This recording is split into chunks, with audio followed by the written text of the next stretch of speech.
मुख्यमंत्री जी खुद कहने लगी हैं कि हमारी 4 इंजन की सरकार है। 4 इंजन की सरकार का मतलब है ऊपर से लेकर नीचे तक सब कुछ इनके कंट्रोल में है। ऐसी सरकार के अंदर आपको तो नई नई सुविधाओं की झड़ी लगा देनी चाहिए थी। सुविधाएं तो आपने दी नहीं। ये कहा जा सकता है ये सरकार वो है 100 दिन 100 झूठ, रोज झूठ बोलते हैं।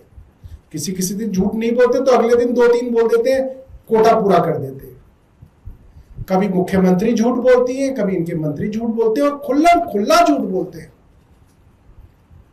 2500 नहीं दिए उसका झूठ तो सबको मालूम ही है।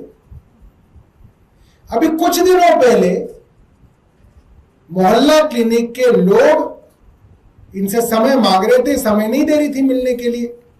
तो मोहल्ला क्लिनिक के जो डॉक्टर्स थे, फार्मासिस्ट थे, नर्स थे, वो इनके जनता दरबार में ही चले गए और वहां पे मुख्यमंत्री जी ने माइक पे अनाउंस कर दिया किसी को नौकरी से नहीं निकाला जाएगा, सबको जो है हम एडजस्ट करेंगे।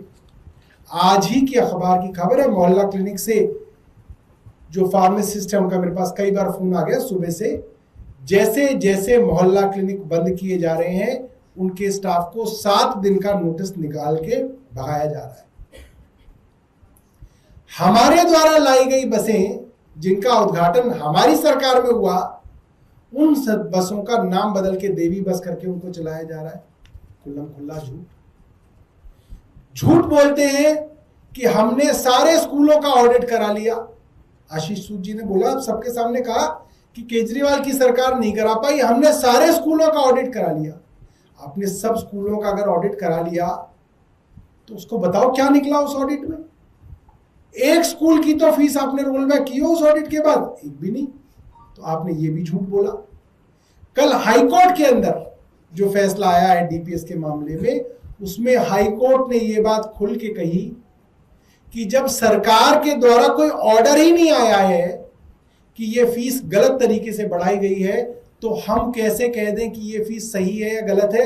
यानी कि गलती सीधा सीधा रेखा गुप्ता सरकार की है कि उन्होंने अब तक एक भी स्कूल के खिलाफ ये ऑर्डर नहीं निकाला कि आपने फीस गलत तरीके से बढ़ा दी।